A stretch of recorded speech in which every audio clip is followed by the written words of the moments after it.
Bass fishing rigs, and what every bass fisherman must know about them. When most people think of bass fishing, the last thing that comes to mind are bass fishing rigs.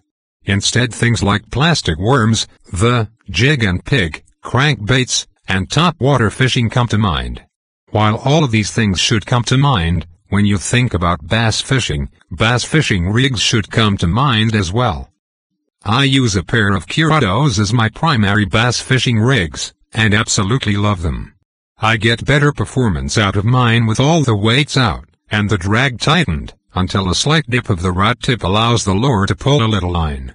If I loosen the drag enough, that the line automatically feeds out slowly, I will get a bird nest every once in a while. You will find two very effective bass fishing rigs below, both of which can help any bass fisherman experience much more fishing success. The first rig, called the gang hook rig, is the best way to present live worms and other live bait, as bait when fishing for bass. The second rig, called the casting bubble rig, is a way for spin fishermen to fish with an artificial fly in a very effective manner. One of the top types of bass fishing rigs is called the Carolina rig. The weight is placed higher up the line away from the plastic worm. The Carolina rig can also be very effective when used with other lures, such as crankbaits.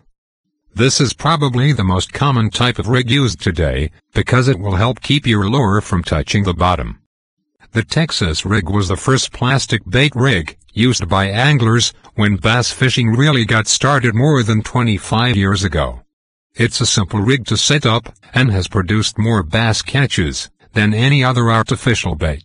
The Texas rig is a staple setup for fishing both smallmouth and largemouth bass with artificial bait. A Texas rig consists of a soft plastic bait that has a bullet weight above it, with a hook threaded inside the head of the worm and buried into the bait to make it weedless. The line is simply threaded through the bullet weight to allow the weight to slide freely up and down the line. The Texas rig and the Carolina rig are fished in much the same way. The Texas rig is more simple than the Carolina rig, but is no less effective when used in the right conditions.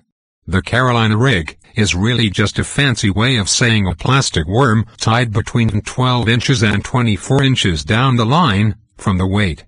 The Carolina rig is almost as simple as the Texas rig. Which of these bass fishing rigs is right for you? Well, the honest answer is, all of them, and none of them probably. Anyone who has been a fisherman for any amount of time knows, not all fishing spots are the same, and not all the fish will bite at the same lure. There is a fine line when a hobby becomes obsession. If you are spending more on bass fishing rigs every year than you're on buying presents for your loved ones' birthdays and Christmas, then you should consider if you are obsessed, rather than simply enjoying going fishing. There, you have all you need to get started with some of the most common and proven bass fishing rigs. Try them out, and see which one works best for you.